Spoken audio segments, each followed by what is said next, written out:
Hello everyone, welcome to my channel chemical engineering by Anik. আমরা elements of chemical engineering এই কোর্সটা start করছিলাম।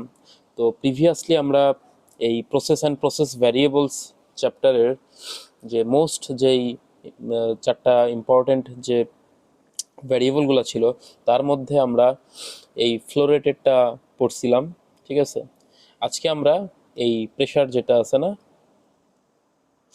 Second যে ইম্পর্টেন্ট যে মেজর ইম্পর্টেন্ট ভ্যারিয়েবলস প্রসেস ইন্ডাস্ট্রিতে, সেটা নিয়ে আজকে ডিসকাস করব, প্রেশার নিয়ে। ওকে ওকে, তো শুরু করা যাক। আর প্রেশার এই টপিকসটা আমরা শুরু করার আগে আমরা একটু প্রিভিয়াস লেকচারে যেটা পড়ছিলাম হালকা একটু রিক্যাপ করি। ওকে, তো প্রিভিয়াস ক্লাসে আমরা কি দেখছিলাম যে মাস ফ্লো রেট, ঠিক কিনা, মাস ফ্লো রেট এবং মাস ফ্লো রেট, আর একটা দেখছিলাম আমরা হচ্ছে ভলিউমেট্রিক ফ্লো রেট, ঠিক কিনা, volumetric flow rate, volumetric flow rate. ঠিক আছে, এই দুইটা টপিকস আমরা মেইনলি দেখছিলাম। আচ্ছা, এখন মাস ফ্লো রেটটা মেইনলি কি ছিল? মাস ফ্লো রেটটা ছিল যে মাস পার ইউনিট টাইমে কতটুকু আর কি পাস হইতেছে কোনো একটা প্রসেস লাইনের মধ্যে দিয়ে, সেটা হচ্ছে মাস ফ্লো রেট। আর ভলিউমেট্রিক ফ্লো রেট মানে কি? Volume divided by time. ঠিক আছে, এইটাকে আমরা এম ডট এরকম দিয়ে প্রকাশ করতাম, আর এইটাকে আমরা ভি ডট এইভাবে প্রকাশ করতাম আর কি।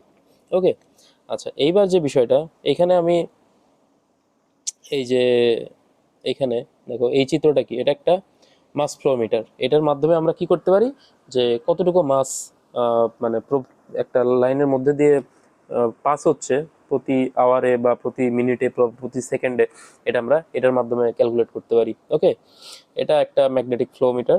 সো এই যে এই ম্যাগনেটিক ফ্লো মিটারটা কিভাবে অ্যাসেম্বল করা থাকে একটা প্রসেস লাইনে, সাপোজ এটা হচ্ছে আমাদের এই পাইপ, ঠিক আছে, এবং এইটা এইভাবে লিখলাম, এইটা ওই পাশটা এইভাবে লাগানো। ওকে, মানে কিভাবে এটা অ্যাসেম্বল করা হয়ে থাকে এটা আমি জাস্ট দেখাইতেছি। এইটা হচ্ছে আমাদের সেন্টার লাইন, আর সেন্টার লাইন কিভাবে আগাইতে হয় আমরা তো জানি, ইঞ্জিনিয়ারিং মেকানিক্সে তো আমরা এটা পড়ে আসি, ঠিক কিনা, এইভাবে আগাইতে হয়। এটা হচ্ছে সেন্টার লাইন। ওকে, ঠিক আছে, এবং এই দিক থেকে আমি ধরলাম এটা হচ্ছে আমার আপস্ট্রিম, এটা হচ্ছে, এটাকে বলা হয়, মনে রাখবো যে এটা হচ্ছে কি, বলা হচ্ছে আমাদের আপস্ট্রিম। ঠিক আছে, এদিক থেকে ফ্লোটা আসতেছে আর এইদিকে যাইতেছে, সো এটা হবে আমাদের কি, ডাউন স্ট্রিম। এগুলা মানে কিছু টার্মিনোলজি মনে রাখতে হবে, ডাউন স্ট্রিম। ওকে, ডাউন স্ট্রিম। ওকে, সাপোজ যে কোনো একটা ভেলোসিটিতে আপস্ট্রিম থেকে আমার কোনো একটা ফ্লুইড ফ্লো করতে, সাপোজ ইউ ইনফিনিটি এটার নাম দিলাম। ওকে, আপস্ট্রিম ইন যে ফ্লুইডের ভেলোসিটি সেটা ইউ ইনফিনিটি। সো এবং এর মাঝখানে এইটা হচ্ছে, এই পুরোটা একটা প্রসেস লাইন। ঠিক আছে, এটা একটা কি, এটা একটা প্রসেস লাইন, ঠিক কিনা, প্রসেস লাইন। এবং এর মধ্যে এই মাস ফ্লো মিটার, এটা হচ্ছে একটা মাস ফ্লো মিটার লাগানো, মাস ফ্লো মিটার লাগানো আছে বা অ্যাসেম্বল করা আছে। ওকে, সো এখানে এই যে আমরা প্রতি আওয়ারে যে সাপোজ এই মাস ফ্লো মিটার প্রতি সেকেন্ডের দেখো, ধরো সাপোজ 200, 200 না, সাপোজ একক দশক শতক হাজার অযুত, একক দশক শতক হাজার অযুত লক্ষ, 2 লক্ষ কেজি পার আওয়ার সাপোজ কোন একটা প্রসেস ফ্লুইড, সাপোজ ওয়াটার, এই লাইনের মধ্যে দিয়ে ফ্লো করতেছে, তার মানে প্রতি আওয়ারে 2 লাখ কেজি আমার হচ্ছে, বা 200 টন হচ্ছে, 200 টন পার আওয়ার আমার ওয়াটার পাস হচ্ছে এই প্রসেস লাইনের মধ্যে দিয়ে। ওকে, এত ফ্লো, এত মাস ফ্লো। ঠিক আছে, তার মানে ওই এইখানে মাস ফ্লো কত, 200 টন বা 2 লাখ কেজি পার আওয়ার। এবং এটা আমরা কোথায় দেখতে পাবো, এটা আমরা এই যে এইখানে দেখতে পাবো, এই মনিটরে আমরা এই ভ্যালুটা কিন্তু দেখতে পাবো। ঠিক আছে, আচ্ছা, এখন এটা কিভাবে মেজার করে? ঠিক আছে, এটা তো আমরা দেখাইছিলাম, এটা মেজার করে এইভাবে যে সাপোজ এটা তো আমার কি, এখানে এই জায়গাতে এই যে একটা ইয়ে আছে, এই যে এই জায়গাতে, এই যে কার্সরের দিকে খেয়াল করি, এই জায়গাতে আমাদের একটা সেন্সর আছে, এই সেন্সরটা সেন্স করতেছে আর কি। আর এইখানে আমাদের একটা কি থাকবে, ধরো আমি যদি এই প্রসেস লাইনে, ঠিক আছে, এটা তো আমার মানে বেসিক জিনিসটা যে ওকে মাস ফ্লো মিটার এটা, তারপরে কিভাবে এবং আমরা কোথায় দেখতে পাবো ভ্যালুগুলা, ঠিক আছে, এটা আমি বুঝলাম। বাট অ্যাকচুয়ালি এটা কাজ কিভাবে করে, ঠিক আছে, মানে এটা আমাদের কেন দরকার, এটা আমি যদি একটু দেখাই, এটা আমি আগের ক্লাসও দেখাইছিলাম, তো আরেকবার দেখাই। সেটা হচ্ছে যে এই যে এইখানে সাপোজ একটা হয়তো কন্ট্রোল ভালভ থাকে, ঠিক আছে, এখানে একটা হয়তো কন্ট্রোল ভালভ থাকবে, এরকম একটা কন্ট্রোল ভালভ থাকবে,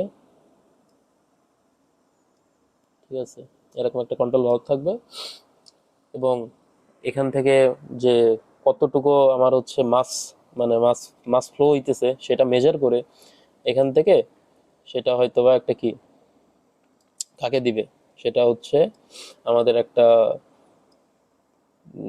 মানে এফআইসি কে দিবে, ঠিক আছে, এফআইসি ফ্লো ইন্ডিকেটিং কন্ট্রোলারকে দিবে, এফআইসি কে দিবে। আর এটা আসলে ডট ডট হবে, ওকে, এরকম ডট ডট লাইন হবে, এটা আর কি ইলেকট্রনিক লাইন, তো ডট ডট হবে আর কি। এবং এখান থেকে এই এফআইসি এবং এখানে আমি একটা কি দিব, এখানে একটা ডিসিএস থেকে বা কন্ট্রোল রুম থেকে একটা সেট পয়েন্ট দেওয়া হবে, একটা সেট পয়েন্ট আমরা দিব, ঠিক আছে, সেট পয়েন্ট দিব। আর এখান থেকে যে রিয়েল ভ্যালু এর তো মেজার করতেছি, এই দুইটার মধ্যে যে এরর সিগন্যালটা, মানে এরর তো না, মানে এটাকে বলা হয় কি, এটা এটা অ্যাকচুয়ালি এফআইসি না, এটা আসলে এখানে এখানে একটা কম্পারেটর আছে আর কি, ঠিক আছে, একটা কম্পারেটর আছে, তারপরে আর কি এই এফআইসিটা আসে আর কি। সো এটা প্রসেস কন্ট্রোলের পড়া, তো আমি আপাতত সহজ করে রাখার জন্য এই এফআইসির মধ্যেই আর কি আমি এটা জাস্ট দেখাই দিলাম, ঠিক আছে, যে সেট পয়েন্টটা এখানে দেওয়া হয়, তো এখান থেকে একটা এরর সিগন্যাল বের হয়, ওই এরর সিগন্যালটা দেন হচ্ছে এই কন্ট্রোলারের মধ্যে আসে, ঠিক আছে, দেন ওইটা দেখো এখান থেকে এই যে লাইনটা, এটা হচ্ছে একটা ইলেকট্রনিক লাইন, ঠিক আছে, একটা electronic line, electronic line, electronic line, ঠিক আছে। আর এই যে এফআইসি থেকে যেই সিগন্যালটা বের হবে, বের হয়ে এটা এই কন্ট্রোল ভালভের এখানে আসবে, এবং এটা একটা হচ্ছে নিউমেটিক লাইন, নিউমেটিক লাইন এইভাবে হ্যাশ হ্যাশ মানে এরকম দাগ দিয়ে দিতে হয় আর কি। এখন প্রশ্ন আসতে পারে নিউমেটিক লাইন মানে কি, তাই না? নিউমেটিক লাইন মানে হইতেছে যে এয়ার দ্বারা অপারেট হয়, আর ইলেকট্রনিক লাইন মানে হচ্ছে ইলেক বুঝতে পারছি ইলেকট্রিসিটির লাইন আর কি। সো নিউমেটিক লাইন মানে এয়ার, এক কথা এয়ারের লাইন, ঠিক আছে। সো বোঝা গেছে এয়ারের লাইনটা এখান থেকে এইখানে কি এয়ার পাঠাবে, এবং এয়ার পাঠায় কি করা হবে, এটা ওপেন ক্লোজ করা হবে, এই ভালভটা এরকম করে এক উপরের দিকে যদি উঠে তার মানে কি ওপেন হচ্ছে, নিচের দিকে যদি নামে তার মানে কি ক্লোজ হচ্ছে, নিচের দিকে নামা মানে কি এখান থেকে প্রেশারাইজ হচ্ছে, সো নিচের দিকে নামবে, আবার যদি এখান থেকে প্রেশার কমে আস্তে আস্তে উপরের দিকে উঠবে, ঠিক আছে, এই ভালভটা এইভাবে হচ্ছে কাজ করবে। এবং এইভাবে আমরা কি করতে পারি, এই ফ্লোটাকে মেনটেন করতে পারি, এই যে আপস্ট্রিমের যে ফ্লোটা আসতেছে না, এই ফ্লোটাকে আমরা মেনটেন করতে পারি থ্রু এই ফাইনাল কন্ট্রোল ভালভ, যে এফসিভি আর কি, ঠিক আছে। এফসিভি মানে কি, এফসিভি মানে হচ্ছে যে আমাদের ফ্লো কন্ট্রোল ভালভ আর কি, ঠিক আছে। ওকে, তাহলে বোঝা গেছে, এটা ছিল আগের ক্লাসের যে রিক্যাপটা। এবার আমরা যদি আসি আজকের যেই লেকচারটা, সেটা হচ্ছে প্রেশার, ঠিক আছে। আর প্রেশার কি, pressure is a ratio of force to the area, এটা তো আমরা জানি, পি ইকাল টু কি, এফ বাই এ, এটা তো আমরা সবাই জানি। আর এটার একক, এসআই একক কি হয়, নিউটন পার মিটার স্কোয়ার, বা সংক্ষেপে কি প্যাসকেল। আচ্ছা, এখন শুধু এই এসআই ইউনিট জানলে হবে না, কারণ ম্যাথে আসলে অনেক রকমের ইউনিটই আছে, যে এফপিএস ইউনিটে প্রেশারের একক, সিজিএস ইউনিটে প্রেশারের একক, ঠিক আছে। সো আমরা আমাদের এখানে ইম্পর্টেন্ট হচ্ছে যে আমাদের কিছু কনভার্সন ফ্যাক্টরগুলো মনে রাখতে হবে, ঠিক আছে। এটা আমি একটু যদি লিখে দিই বেটার হবে আই থিঙ্ক। কনভার্সন ফ্যাক্টর, ঠিক আছে, বা প্রেশার কনভার্সন ফ্যাক্টর, এগুলো আমাদের মনে রাখতেই হবে, ঠিক আছে। এখন এগুলো যদি আমি একটু লিখি, ঠিক আছে, সেটা কিরকম হবে, সেটা হচ্ছে 1 ATM বা 1 অ্যাটমসফেরিক প্রেশার ইকুয়াল টু হচ্ছে আমার 76 সেন্টিমিটার পারদস্তম্ভের চাপ, ঠিক আছে, ইকুয়াল টু 760 মিলিমিটার পারদস্তম্ভের চাপ, okay, equal to 1.01325 bar, equal to 101.325 kilo pascal, okay. এবং দেন এই যে এটা ইকুয়াল টু আবার লেখা যায় 760 টরিসেলিয়ান আর কি। ওকে, আবার এইখান থেকে আমি ইকুয়ালটা আবার লিখতে পারি 1.033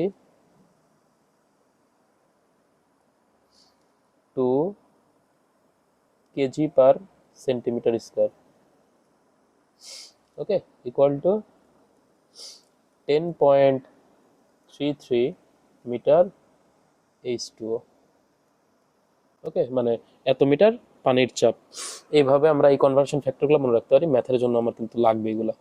আচ্ছা, আর এইটা হচ্ছে এই যে এখানে যে একটা চিত্র আমি দিয়ে রাখছি, এটা হচ্ছে একটা কি প্রেসার ট্রান্সমিটার। এর আগে আমরা কি দেখছিলাম, মাস মাস ফ্লো মিটার বা মাস ট্রান্সমিটার, ঠিক আছে, এটা হচ্ছে প্রেসার মানে মাস ফ্লো ট্রান্সমিটার আর কি, এর আগে দেখছিলাম।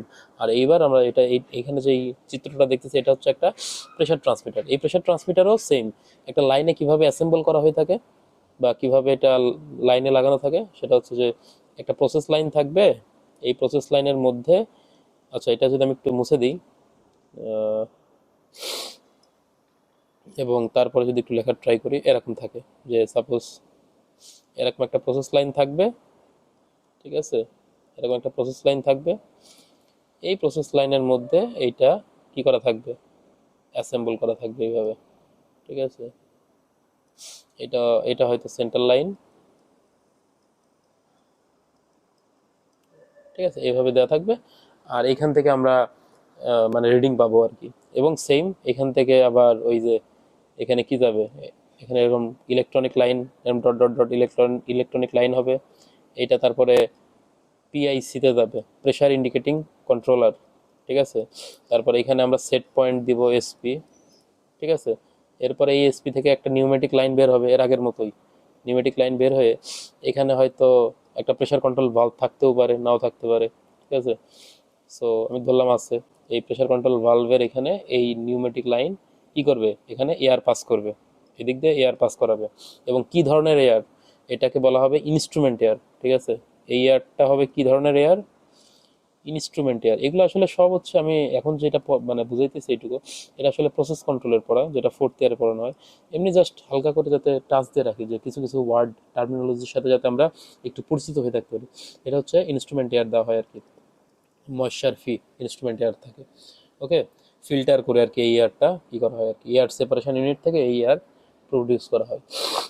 ওকে, সো এয়ার, ওকে। আর এইভাবে কি করা হয়, এটা এরকম ওপেন ক্লোজ করা হয়, এই কন্ট্রোল ভালভ ওপেন ক্লোজ হয়, উপরে গেলে ওপেন, নিচে যদি প্রেশারাইজ করে তাহলে ক্লোজ হবে আর কি, এই এয়ার দিয়ে, ঠিক আছে। এইভাবে আর কি কন্ট্রোল করা হয় আর কি। আচ্ছা, এবার যেটা সেটা হচ্ছে বার্নৌলিস ইকুয়েশন। বার্নৌলিস ইকুয়েশনটা আমরা একটু আপাতত মনে রাখবো, ঠিক আছে, এটা ফ্লুইড মেকানিক্সের পড়া, তাও আমি এখানে একটু লিখে রাখি যে বার্নৌলিস ইকুয়েশনটা কি। বার্নৌলিস ইকুয়েশনটা হচ্ছে যে পি বাই রোজি, আগে লিখি, plus v square by 2g plus z is equal to constant, ঠিক আছে। এবং এই ইকুয়েশনটা একটা স্ট্রিম লাইনের ক্ষেত্রে প্রযোজ্য, ঠিক আছে, একটা স্ট্রিম লাইনে হইতে হবে, দুইটা পয়েন্ট স্ট্রিম লাইন হবে। এবং এখানে কয়েকটা অ্যাজাম্পশন আছে এই ইকুয়েশনটা মানে অ্যাপ্লাই করার ক্ষেত্রে। অ্যাজাম্পশনটা হইতেছে, এক নম্বর অ্যাজাম্পশনটা হচ্ছে ইনকম্প্রেসিবল ফ্লুইড হইতে হবে, ইনকম্প্রেসিবল ফ্লুইড হইতে হবে। এখন ইনকম্প্রেসিবল ফ্লুইড মানে কি, ইনকম্প্রেসিবল ফ্লুইড মানে এক কথায় মনে রাখো, যার হচ্ছে ডেনসিটি কনস্ট্যান্ট, আপাতত এটুকু মনে রাখো, ঠিক আছে। আসলে এইটা মেইন কথা না যে রো ইকুয়াল টু কনস্ট্যান্ট হইলে সেটা ইনকম্প্রেসিবল ফ্লুইড হবে, বাট আপাতত মনে রাখো সহজ করে মনে রাখার জন্য ইনকম্প্রেসিবল ফ্লুইড মানে রো ইকুয়াল টু কনস্ট্যান্ট। দেন দুই নম্বর হচ্ছে ইররোটেশনাল ফ্লো হইতে হবে, ইররোটেশনাল ফ্লো হইতে হবে, এগুলো আছে অ্যাজাম্পশন। ইররোটেশনাল ফ্লো বা ফ্লুইড বা ফ্লো, আমি ফ্লো বলবো, ইররোটেশনাল ফ্লো হইতে হবে, ইররোটেশনাল ফ্লো। তিন নম্বর হইতেছে ইনভিজিট ফ্লুইড হইতে হবে, ইনভিজিট ফ্লুইড হইতে হবে, ঠিক আছে। ইনভিজিট ফ্লুইড মানে কি, যার হচ্ছে ডাইনামিক ভিসকসিটি বা মিউ, ওই যে আমরা ফিজিক্সে পড়ছি না যে মিউ, একটা ইকুয়েশন ছিল না এরকম যে আমাদের tau equal to mu du dy, ফিজিক্সের সেকেন্ড পেপার, ফার্স্ট পেপারের ইন্টারমিডিয়েটে, সেই মিউ, এই মিউটা হচ্ছে কি সান্দ্রতা গুণাঙ্ক আর কি, যেটা আমরা বলতাম। এইটা টেন্স টু যদি জিরো হয়, এই মিউ যদি টেন্স টু জিরো হয় তখন সেটাকে বলা হয় ইনভিজিড ফ্লো বা ফ্লুইড। ওকে, ফ্লুইড বলবো আর কি, ফ্লো আরেক জিনিস, ফ্লুইড। আচ্ছা, ইনভিজিড ফ্লুইড হইতে হবে, ঠিক আছে। আর স্ট্রিম লাইনে এই কোয়েশন মানে এই কোয়েশনটা খাটাইতে হবে, ঠিক আছে, বোঝা গেল। আপাতত এতটুকু, আর আপাতত এটুকু মনে রাখি আর কি। আরও কয়েকটা আছে, তো এই কটা মনে রাখলে আপাতত হচ্ছে, কারণ এটা আসলে ফ্লুইড মেকানিক্স আরও ডিটেলস আমরা পড়বো, সমস্যা নেই। আচ্ছা, এখন সাপোজ আমার একটা স্ট্রিম লাইন আছে, সাপোজ ফ্লুইড ফ্লো করতেছে, ঠিক আছে, এরকম একটা ফ্লো আছে, ঠিক আছে। আর আমি কি করতে যাচ্ছি, এইখানে বার্নৌলিস ইকুয়েশন আমরা সাপোজ খাটাইতে যাচ্ছি, তাহলে এইখানে এটা একটা স্ট্রিম লাইন, ঠিক আছে, এটা আরেকটা স্ট্রিম লাইন। সো আমাকে যদি খাটাইতে হয় এইখানে, এই স্ট্রিম লাইনের এইখানে, আর এই যে এইখানে আমি খাটাইতে পারবো, ঠিক আছে, এরকম খাটাইতে পারবো। বাট আমি কিন্তু এইখানে আছে, আমি এইখানে এই দুইটার মধ্যে কিন্তু এটা ওয়ান এটা টু এইরকম করে খাটাইতে পারবো না, দুইটা ভিন্ন স্ট্রিম লাইনের মধ্যে এটা খাটবে না, ঠিক আছে। এই বার্নৌলিস ইকুয়েশন এটা যদি খাটাইতে হয় তাহলে আমাকে সেম স্ট্রিম লাইনের মধ্যে খাটাইতে হবে, যে এইখানে একটা, এটা আরেকটা পয়েন্ট। সো এটা ওয়ান, এটা টু, সাপোজ এই দুইটা পয়েন্টের মধ্যে আমি বার্নৌলিস ইকুয়েশন খাটাইতে পারবো। যদি খাটাই তাহলে কিভাবে লিখবো, যে P one by rho g plus v one square by two g plus z one is equal to P two by rho g plus v two square by two g divided by plus z two. এখন প্রশ্ন যে P one by rho জিটা কি, তাই না, প্রত্যেকটা term বলতে কি বোঝায়। আচ্ছা, এটা হচ্ছে ওয়ান আর টু এর মধ্যে আমি কি বার্নৌলিস ইকুয়েশন খাটাইলাম, ভালো কথা। এই যে পি বাই রো জি এটাকে বলা হয় প্রেসার হেড, ঠিক আছে, এটাকে বলা হয় কি প্রেসার হেড, ঠিক আছে, এটাকে বলা হয় pressure head. V square by two G এটাকে বলা হয় ভেলোসিটি হেড, ভেলোসিটি হেড। আর এই জেডটা এটাকে বলা হয় elevation head, elevation head. Okay, এই যে প্রেসার হেড আছে না, এই প্রেসার হেড, হেড হেড কেন হেড, কারণ হচ্ছে যে এই যে রোজিতে দেখো ডিভাইড আছে। অ্যাকচুয়ালি এই ইকুয়েশনটা অনেকটা এরকম অন্যরকম ছিল, ঠিক আছে, যখন আমরা অয়েলার্স ইকুয়েশন থেকে এই বার্নৌলিস ইকুয়েশনটা প্রমাণ করা হয় আর কি। তো এখানে দেখা যায় কি ফাইনালি এই যে ভাগ রোজি রোজি এরকম একটা জি এ আসে, ঠিক আছে। আমি যখন বার্নৌলিস ইকুয়েশন প্রমাণ করি তখন এই নিচে আমাকে রো দিয়ে ডিভাইড করে দিতে হয় আর কি, ঠিক আছে, রোজি দিয়ে, তখন এরকম একটা ফর্ম আসে। সো এই রোজি দিয়ে যখন এরকম করা থাকবে, ঠিক আছে, তখন বুঝতে হবে যে এরকম প্রেসার হেড বুঝাচ্ছে, ভি স্কোয়ার বাই টু জি, তখন আমরা বুঝবো যে এটা কি হেড বুঝাইতেছে আর কি, ঠিক আছে। এখন পি মানে কি, পি মানে হচ্ছে নিউটন প্যাসকেল বা newton per metre square divided by rho g. Rho g কি, রোজিকে বলা হয় ওয়েট ডেন্সিটি, ঠিক আছে, কি বলা হয় ওয়েট ডেন্সিটি। সো এটা হচ্ছে প্রেসার হেড, ঠিক আছে। আচ্ছা, এখন পি মানে প্রেসার, আর রোজি, রো হচ্ছে ডেন্সিটি, জি হচ্ছে আমাদের অভিকর্ষ ত্বরণ, ভি হচ্ছে ভেলোসিটি, এই জন্য ভেলোসিটি হেড। আর জেড হচ্ছে আমাদের এলিভেশন, যে কতটুকু উপরে নিচে আছে আর কি, ঠিক আছে, এটা হচ্ছে এলিভেশন হেড। ওকে, বোঝা গেল। সো এরকম যদি হয় যে সাপোজ কোন একটা ফ্লুইড, সাপোজ আমার কি করা হইতেছে যে, আচ্ছা এটার অ্যাপ্লিকেশন আমরা পরে পড়বো, আপাতত এটা পড়লে আর অনেক বড় হয়ে যাবে লেকচার, এটা আমরা অ্যাপ্লিকেশন পরে পড়তেছি। সো এটুকু তো বোঝা গেছে যে কোনটার মানে কি। আচ্ছা, এবার আসি যেটা, সেটা হচ্ছে প্রেসারের বিভিন্ন ধরনের প্রেসার আছে, একটা হচ্ছে অ্যাটমসফেরিক প্রেসার, অ্যাবসোলিউট প্রেসার এবং গেজ প্রেসার, এই তিনটা প্রেসার আমাদের এবার একটু জানতে হবে। ওকে, আচ্ছা, জানার আগে এখানে দেখো আমি একটা ছবি দিয়ে রাখছি, সেটা হচ্ছে এটা হলো এটাকে বলা হয় প্রেসার গেজ, ঠিক আছে। এর আগে ছিল প্রেসার ট্রান্সমিটার, এটা হচ্ছে প্রেসার গেজ। প্রেসার গেজ কেন, তাহলে এটা কি, এই যে এরকম করে, এটা মনে করো যে আমাদের সেই পাইপ, এই পাইপের মধ্যে এটা এরকম অ্যাসেম্বল করা থাকে আর কি, ঠিক আছে। এটা হচ্ছে আমাদের পাইপ, এটা হচ্ছে আমাদের সেন্টার লাইন, সাপোজ এটা হচ্ছে সেন্টার লাইন, এদিক থেকে আমার ফ্লুইড পাস করতেছে, এটা হচ্ছে আপস্ট্রিমের, এটা হচ্ছে ডাউনস্ট্রিম, ঠিক আছে, ফ্লুইডের ফ্লোয়ের আর কি। সো আমি প্রেসার ট্রান্সমিটারে সুবিধাটা হচ্ছে ওইটা আমি ডিসিএস এর সাথে বা কন্ট্রোল রুম, যেখানে বসে কন্ট্রোল করা হয়, এটা তো জানি আমরা, ওই কন্ট্রোল রুমে আমরা এটা কি করে দিতে পারি, ওই ইনকর্পোরেট করে দিতে পারি, মানে ওইখান থেকে আমরা মানে এক জায়গায় আছে আরেক জায়গাতে যে কম্পিউটারের মধ্যে আমরা কি করে মানে ভ্যালু দেখতে পাবো, প্রেসার ট্রান্সমিটার যদি লাগানো থাকে। আর প্রেসার গেজ হচ্ছে যে ওইখানে দাঁড়ায় আমাকে দেখতে হবে, এটাকে আসলে ওই ইলেকট্রনিক লাইন দিয়ে আমি মানে আমার কন্ট্রোল রুমে বা কম্পিউটারের সাথে এটা আমি কানেক্ট করতে পারবো না। এটা হচ্ছে ম্যানুয়াল একটা ডিভাইস এক কথায়, ঠিক আছে, ম্যানুয়াল একটা ডিভাইস, যার মাধ্যমে আমি কি দেখতে পারি, প্রেশার দেখতে পারি। ওকে, এটা হচ্ছে এই জন্য এটা হচ্ছে প্রেশার গেজের দরকার আছে।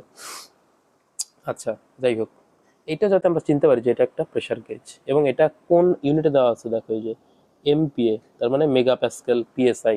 এই যে লাল রং যেটা এটা হচ্ছে আমাদের কি পিএসআই, আর কালো রঙের যেটা সেটা হচ্ছে এই যে 0.2, 0.4, 0.6, 0.8, 1, 1.2, 1.4, 1.6, এগুলো হচ্ছে কি এমপিএতে, তার মানে আমার মেগা প্যাসকেলে। ওকে, এখন আসি অ্যাটমসফেরিক প্রেশার কি, এই যে অ্যাটমসফেরিক মানে আসলে বায়ুমণ্ডলীয় যে চাপটা আর কি, এই যে এটা হচ্ছে অ্যাটমসফেরিক প্রেশারের লাইনটা আর কি, ঠিক আছে, এই যে এটা হচ্ছে অ্যাটমসফেরিক প্রেশারের লাইন। আচ্ছা, এবার আসি যেটা অ্যাবসোলিউট প্রেশার হচ্ছে যে অ্যাবসোলিউট প্রেশার, এটাকে এইভাবে লেখা হয় পি অ্যাবসোলিউট। ওকে, পি অ্যাবসোলিউট এইভাবে। অ্যাবসোলিউট প্রেশার মানে হচ্ছে যে অ্যাটমসফেরিক প্রেশার যেটা আছে ওইটার সাথে গেজ প্রেশারের সামেশন করলে যেটা পাবো সেটাই হচ্ছে আমাদের কি অ্যাবসোলিউট প্রেশার। ওকে, তাহলে এখন আমাকে বুঝতে হবে গেজ প্রেশারটা কি। অ্যাটমসফেরিক প্রেশার তো আমি বুঝতেছি, বায়ুমণ্ডলীয় চাপটাই আর কি অ্যাটমসফেরিক প্রেশার। তাহলে এখন মেইনলি বুঝতে হবে যেটা, সেটা হচ্ছে গেজ প্রেশার। গেজ প্রেশারটা হইতেছে অ্যাটমসফেরিক প্রেশারকে আমি যদি রেফারেন্স চিন্তা করি, ঠিক আছে, অ্যাটমসফেরিক প্রেশারকে আমি যদি রেফারেন্স চিন্তা করি, এই অ্যাটমসফেরিক প্রেশারকে রেফারেন্স চিন্তা করলে তখন পি অ্যাটমসফেরিক কি হয়ে যাবে। আমি কিন্তু প্রথমে দেখো আমি গেজ প্রেশার বুঝতেছি, ঠিক আছে, পি গেজ বুঝতেছি, ঠিক আছে। মনে রাখতে হবে যখন আমি পি গেজ চিন্তা করব মানে ক্যালকুলেট করব, তখন আমার পি অ্যাটমসফেরিক এটাকে জিরো ধরে নিতে হবে, তার মানে এটাকে রেফারেন্স ধরে ফেলাইতে হবে। ওকে, তাহলে রেফারেন্স ধরে ফেলাইলে এখানে এটা হচ্ছে জিরো, তখন যদি আমি গেজ মাপতে চাই তাহলে এই লাইনটা, এই যে এই লাইনটা হচ্ছে আমার জিরো, এই যে যেটা আমি বোল্ড করছি এটা হচ্ছে আমার তখন জিরো। এইখান থেকে যতটুকু আমি পজিটিভ, যদি আমি কোনো ভ্যালুই পাই, যেইটাই পাই, ঠিক আছে, পজিটিভ পাইলে পজিটিভ গেজ প্রেশার, এই যে পি গেজ আমি লিখে রাখছি এটা হচ্ছে পজিটিভ। আর আমি যদি নেগেটিভ পাই তাহলে হচ্ছে কি নেগেটিভ গেজ প্রেশার, ঠিক আছে, এই যে পি মাইনাস পি গেজ লেখা আছে এটা হচ্ছে নেগেটিভ, ঠিক আছে, নেগেটিভ গেজ প্রেশার বা ভ্যাকিউম প্রেশার, বোঝা গেছে। আর পজিটিভ গেজ হলে পজিটিভ গেজ প্রেশার, ঠিক আছে। আর এই যে পজিটিভ গেজ প্রেশার এরকম হইতে হইতে যদি একদম এখানে এসে vacuum point where P equal to zero, ঠিক আছে, প্রেশার যেটা এটা হচ্ছে অ্যাবসোলিউট জিরো প্রেশার, এটা হচ্ছে অ্যাবসোলিউট জিরো প্রেশার, এটাকে বলা হয়, এই লাইনটাকে বলা হয় অ্যাবসোলিউট জিরো প্রেশার। আর আমি যদি এখান থেকে পি অ্যাবসোলিউট বের করতে চাই তাহলে কি হবে, দেখো এটা অ্যাবসোলিউট জিরো প্রেশার না, এটা অ্যাবসোলিউট জিরো প্রেশারের লাইন, এইখান থেকে এতটুকু হচ্ছে কি আমার অ্যাটমসফেরিক প্রেশার, ঠিক আছে। আর এখান থেকে এতটুকু আবার কি গেজ প্রেশার, তাহলে এই টোটালটা কত হবে, এই দুটার যোগফল, এখান থেকে এতটুকু যোগ এখান থেকে এতটুকু, তার মানে পি এটিএম যোগ P gauge is equal to P absolute, বুঝা গেছে। ওকে, এবার আসি ফ্লুইড প্রেশার মেজারমেন্টের জন্য। দেখো প্যারিস কেমিক্যাল ইঞ্জিনিয়ার্স যে হ্যান্ডবুকটা আছে সেখানে ক্যাটাগরাইজ করা আছে যে প্রেশার মেজারমেন্ট ডিভাইসের জন্য অ্যাজ ইলাস্টিক এলিমেন্টস মেথড, যেটা যেখানে আছে বার্ডন টিউবস, বেলোস অর ডায়াফ্রামস, এর মাধ্যমে প্রেশার মাপা হয় আর কি। তারপরে লিকুইড কলাম মেথডের মাধ্যমে প্রেশার মাপা হয়, যেটা হচ্ছে ম্যানোমিটার, যেটা আমরা নেক্সট স্লাইডে দেখবো কিভাবে এটা মানে মেজার করে, সংক্ষেপে দেখবো কারণ এটা আসলে ফ্লুইড মেকানিক্সের পড়া। এখানে আমরা জাস্ট হালকা একটু টাচ দিতেছি আর কি, এখান থেকে মেইনলি আমাদের মানে জিনিসটা কিরকম দেখতে, ঠিক আছে, আর মেইনলি হালকা পাতলা ম্যাথ পারলেই হবে। ফ্লুইড মেকানিক্স এটা ইন ডিটেলস এখানে পড়ানো হবে। এটা আসলে দুই 2-3 ঘন্টার একটা লেকচার, এটা আমি চেষ্টা করতেছি 15-20 মিনিটের মধ্যে শেষ করতে। সো অবভিয়াসলি বুঝতেই পারতেছো অনেক কিছু আমি একটু কম তাড়াতাড়ি বলে আর কি চলে যাইতেছি আর কি। দেন ইলেকট্রিক্যাল মেথডের মধ্যে আছে স্ট্রেইন গেজেস, দেন পিজো রেজিস্টিভ ট্রান্সডিউসার্স, দেন পিজো ইলেকট্রিক ট্রান্সডিউসার্স এরকম। সো এইটা হচ্ছে আমাদের একটা বার্ডন গেজ, ঠিক আছে, এই যে এটা হচ্ছে একটা বার্ডন গেজের ছবি। আর এইটা হচ্ছে একটা ম্যানোমিটার, ঠিক আছে, এটার মাধ্যমে আমরা প্রেশার ডিফারেন্স ক্যালকুলেট করতে পারি লাইনের, একটা লাইনের দুইটা পয়েন্টের মধ্যে প্রেশার ডিফারেন্স আমরা ক্যালকুলেট করতে পারি ম্যানোমিটারের মাধ্যমে, ঠিক আছে। ওকে, এবার আসো এই যে ম্যানোমিটার এখানে দেওয়া আছে, এটা হচ্ছে একটা কি ম্যানোমিটার, ঠিক আছে, এটা হচ্ছে একটা ম্যানোমিটার। আচ্ছা, সো ম্যানোমিটার মানে কি বুঝতেছি আমরা যে প্রেশার আমরা নির্ণয় করতে পারি, প্রেশার ডিফারেন্স নির্ণয় করতে পারি। দ্যাট মিনস একটা প্রেশার যদি পি1 হয় আর একটা প্রেশার যদি পি2 হয় তাহলে পি1 মাইনাস পি2 আমরা নির্ণয় করতে পারবো। এখন দেখো এইটা মনে করো এইভাবে লাগানো, ঠিক আছে, এদিকে পি1 প্রেশার দিচ্ছে, এদিকে পি2 প্রেশার দিতেছে আর কি। ওকে, আচ্ছা, এবং দুইটা মুখই কিন্তু উন্মুক্ত, ওপেন। ঠিক আছে, এখন আমাকে যদি বলে এই ম্যানোমিটারের, এটা তো একটা ম্যানোমিটার তাই না, ইউটিউব ম্যানোমিটার, ম্যানোমিটার, এবং কি ধরনের, ইউটিউব ম্যানোমিটার, ইউ ম্যানোমিটার। তো এটার যদি জেনারেল ইকুয়েশন আমাকে বের করতে বলে, কিভাবে আমরা এটা মানে করব, এখানে ইকুয়েশন আমরা ডেভেলপ করব। দেখো জেনারেল ইকুয়েশনটা আমরা কিভাবে আনবো, জেনারেল ইকুয়েশন। আচ্ছা, এখানে আসলে আরো অনেক কিছু পড়ার আছে, কিন্তু অত পড়াইতে গেলে লেকচার অনেক বড় হয়ে যাবে, যেটা আসলে আপাতত প্রথম এই কোর্সের জন্য দরকার নেই। জাস্ট এটুকু মনে রাখি যে ম্যানোমিটার দিয়ে আমরা প্রেশার ডিফারেন্স নির্ণয় করতে পারি আর কি, একটা লাইনের, প্রসেস লাইনের। আর প্রসেস লাইন মানে তো বুঝতেছি, ওই যে পাইপের যে লাইনটা, ওইটাই একটা আসলে প্রসেস লাইন, পাইপের মধ্যে দিয়ে একটা ফ্লো, এটা একটা প্রসেস লাইন। ওকে, তো জেনারেল ইকুয়েশনটা কিভাবে আমরা নির্ণয় করতে পারি, দেখো খুবই সহজ। মনে রাখবো যে নিচের দিকে গেলে পজিটিভ, উপরের দিকে গেলে নেগেটিভ, এটা খালি মনে রাখবো। তাহলে দেখো P1, এখানে চিন্তা করো, দেখো এখানে আমি নিচের দিকে যাইতেছি, তাহলে প্রথমে কি আছে, P1 নিচের দিকে যাইতেছি, যোগ এখান থেকে এতটুকু হাইটের ডিফারেন্স, হাইট দেওয়া আছে না D1, তাহলে কি হবে, যোগ প্রেশার ব্যালেন্স করতেছি আমরা। ঠিক আছে, আমরা কি করতেছি, প্রেশার ব্যালেন্স করতেছি। ঠিক আছে, আর কিছুই না। ফোর্স ব্যালেন্স আমরা শিখছি না ইঞ্জিনিয়ারিং মেকানিক্সে, সেরকম প্রেশার ব্যালেন্স আমরা করতেছি। সো P1 যোগ রো জি D1, কারণ আমরা কি জানি, P equal to H rho G না, এইচ রো জি বা রো জি এইচ একই কথা। So rho g D1। এরপরে দেখো এখান থেকে এতটুকু আমি যদি যাই, এখান থেকে এতটুকু, তাহলে এতটুকু কি সেম না, তার মানে এইটুকু কমন, মানে এইটুকু আমি যদি বাদ দিয়ে দিই, এখান থেকে এতটুকু আমাকে যাইতে হবে, তাহলে এটা পজিটিভ। বাট আমি যখন আবার এখান থেকে এতটুকু উঠবো, সেটা আবার নেগেটিভ। সো এই দুইটা কিন্তু কাটাকাটি হয়ে নালিফাই হয়ে যাবে। সো অ্যাকচুয়ালি এটুকু এটুকু না চিন্তা করলেও হচ্ছে আমার। ঠিক আছে, এখান থেকে এই এতটুকু, এতটুকু আমার না চিন্তা করলেও হবে। সো এতটুকু আমি আসছি, এখান থেকে শুরু করে এতটুকু পর্যন্ত আসলাম, এতটুকু আমার বাদ দিলেও হচ্ছে, এখান থেকে আমি আবার চিন্তা করব।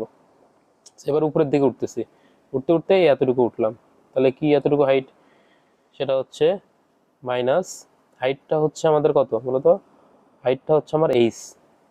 ওকে, প্রেশার ব্যালেন্স করতে হবে, তাহলে রো জি তো দিতে হবে, রো জি, জি তো আমি দিলাম। এখন কার রো, এখানে যেই ফ্লুইডটা আছে তার রো, এখানে কোন ফ্লুইডটা আছে, ম্যানোমিটার ফ্লুইড ডেন্সিটি, যেটা হচ্ছে রো এফ, তাহলে এখানে হবে রো এফ। এরপরে আবার এতটুকু বাকি আছে না, এতটুকু তো উঠতে হবে। ওকে, তাহলে এটা উপরের দিকে উঠতেছি, তাহলে কি হবে, D2 জি, এবং কোন রো, এর ভিতরে যে ফ্লুইডটা আছে সেই রোটা কত, রো 2, তাহলে এখানে হবে রো 2। ওকে, আবার কি আছে, P2 আছে, P2 আছে না, তাহলে P2 আমাকে কি করতে হবে, দিতে হবে, নালে তো হবে না তাই না, আমাকে কিন্তু P2 ও দিতে হবে। সো আমাকে এবার আমি যদি P2 বসাই, ঠিক আছে, মাইনাস P2, কারণ P2 ডিরেকশনটা হচ্ছে নিচের দিকে আর আমি যাইতেছি উপরের দিকে। ঠিক আছে, তো এটা ইকুয়াল টু কি হবে, টোটাল মিলায় 0 হবে, কারণ এই যে এটা অনেকটা এরকম যে summation of P is equal two 0, অনেকটা এরকম। ঠিক আছে, প্রেসার ব্যালেন্স, দুই পাশে প্রেসার ব্যালেন্সড। ঠিক আছে, তার মানে আর কোনো চেঞ্জ হচ্ছে না, তার মানে এরকমই হয়ে আছে আর কি। ঠিক আছে, তার মানে অবস্থাটা এরকম হবে যে সাপোজ এই ফ্লুইডটা এরকমই থাকবে, ঠিক আছে, আর কোনো চেঞ্জ হবে না। তারপরে এই ফ্লুইডটা এরকমই থাকবে, দেন এইখানে যে ফ্লুইডটা আছে, ঠিক আছে, এই ফ্লুইডটা এরকমই থাকবে। এই জন্য আর কি ওই যে সামেশন পি ইকুয়াল টু 0 লিখছে আর কি। ঠিক আছে, এরকমই থাকবে আর কি, এরকম স্ট্যাটিক অবস্থায় থাকবে আর কি। ঠিক আছে, এরকম হয়ে থাকবে আর কি, বুঝা গেছে। তাহলে আমি যদি একটু হালকা এদিক ওদিক করি, যে P1 plus rho g D1 equal to কি হবে, rho f g h plus rho 2 g D2 plus P2। ঠিক আছে, এটাই হচ্ছে টোটাল ইকুয়েশনটা, এরকম দাঁড়াবে। ওকে, ঠিক আছে। সো আমরা মোটামুটি লেকচারটা আশা করি বুঝতে পারছি। ঠিক আছে, এই পর্যন্তই ছিল লেকচার। নেক্সট ক্লাসে আমরা লেভেল এবং টেম্পারেচার নিয়ে আলোচনা করব। ওকে, ঠিক আছে, আজকের মতো এতটুকুই। থ্যাংক ইউ সবাইকে।